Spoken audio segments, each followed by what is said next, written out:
देखिए, मैं आपको ना एक कथा सुनाने वाली हूँ नारद भगवान के। नारद भगवान ब्रह्मा जी के पुत्र हैं।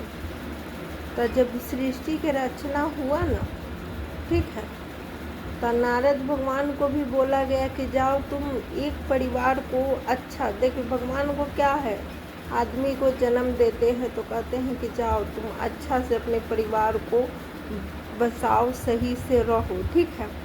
लेकिन यहाँ पर नारद भगवान को ये बात कहा गया, नारद भगवान खाली भगवान के ध्यान में रहते, विष्णु भगवान के ध्यान में कहीं उनको कितनों बार बार भेजा जाता है कि जाओ तुम, नहीं भगवान के ध्यान में रहते, वो माने घर बसाना ही नहीं चाह रहे थे, ठीक है। तब भगवान एक बार क्या किए कि गुस्सा होकर और मतलब उनको श्राप दिए ब्रह्मा जी कि जाओ तुम दासी के पुत्र में जन्म लोगे, ठीक है।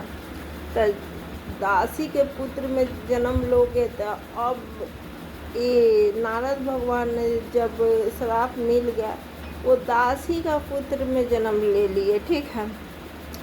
तो दासी बेचारी क्या खाती है, जो खाती वो अपने पुत्र को खिलाती, उतना ही में रखती, काम धंधा करती, दूसरे कोई के घर में काम धंधा काम उम करती या काम उम करके, ठीक है, सही से मतलब रखती। लेकिन नारद भगवान बचपने से जैसे ना ये साधु महात्मा चाहे पंडित लोग यज्ञ करते, ठीक है, तो इनको मन परेशान रहता, ठीक है, कि हम यज्ञ करें, ऐसे करके मन बहुत परेशान रहता है। तो क्या हुआ कि जब नारद भगवान हाँ तो लेकिन दासी के पुत्र का ये अनिवार्य नहीं था, ये सब काम करना दासी के पुत्र का अति नहीं था पहले, कि कोई भी यज्ञ हवन कर सकता है भगवान का, ठीक है।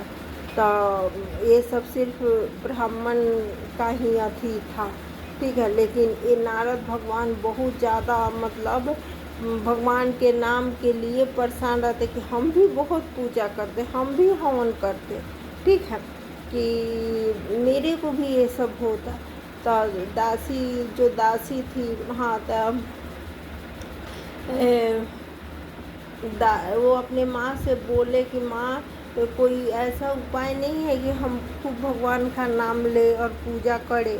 तो उनकी माँ बोली कि बेटा एक समाधान है कि ये हवन तो हम सब के लिए नहीं लिखा गया है, लेकिन हाँ तुम जाकर भगवान का ध्यान धर कर मतलब तुम उनके लिए तप कर सकते हो, तप से भगवान सभी को मिलते हैं, ठीक है। अब नारद भगवान का कहानी हम ऐसे न बोल रही हूँ, उनका कहानी देखिएगा तो आँख से आंसू आ जाएगा, कैसे पूजा के लिए वो रो रहे हैं, ठीक है, कि हाँ हमको पूजा करना है। फिर वो जब माँ ये बात कह देती है कि तब से भगवान खुश हो जाते हैं, तो वो जंगल में भाग जाते हैं। अब जंगलों में जाते हैं तो उनको नाना प्रकार को कष्ट झेलना पड़ता है, लेकिन वो इतना भगवान के प्रेम में पागल रहते हैं कि कुछ कहने लायक नहीं, ठीक है। उसके बाद देखिए जो भगवान को ना उसके बाद तप करते हैं, फिर भगवान उनको मिल जाते हैं, ठीक है ना। भगवान आके अब बिना नारद भगवान को कहीं, जैसे एक विष्णु भगवान बाल बच्चा अपना नहीं किए, अपने बच्चे नहीं किए हैं, विष्णु अवतार में, राम अवतार में हुआ है, कृष्ण अवतार में हुआ है, चाहे और अवतार लिए हैं उसमें किए हैं। हाँ, वो माँ लक्ष्मी सिर्फ एक बच्चे को, वो माने गणेश भगवान का जो हम सब कार्तिक में पूजा होता है, ठीक है, लक्ष्मी जी और गणेश जी का उस समय गोद ली थी, ठीक है। वो इस कारण से अपने बाल बच्चा नहीं किए क्योंकि वो हम सबको अपना बाल बच्चा मानती है, हम सबसे वैसे ही प्रेम करती है, ठीक है, इसी कारण वो बाल बच्चा।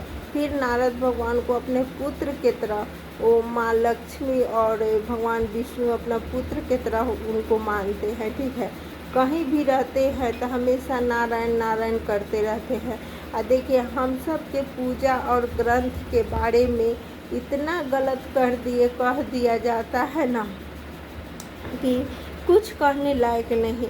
अच्छा एक बात बताइए, इतना तपस्वी आदमी ठीक है, वो दिल के कोमल है, ठीक है। कोई आदमी ठीक है किसी को मतलब प्रेम से जाके किसी को कुछ कह दे रहा है, वो बात तो चुगलानी है, ठीक है। वो भी तो माता के प्रिय ना है।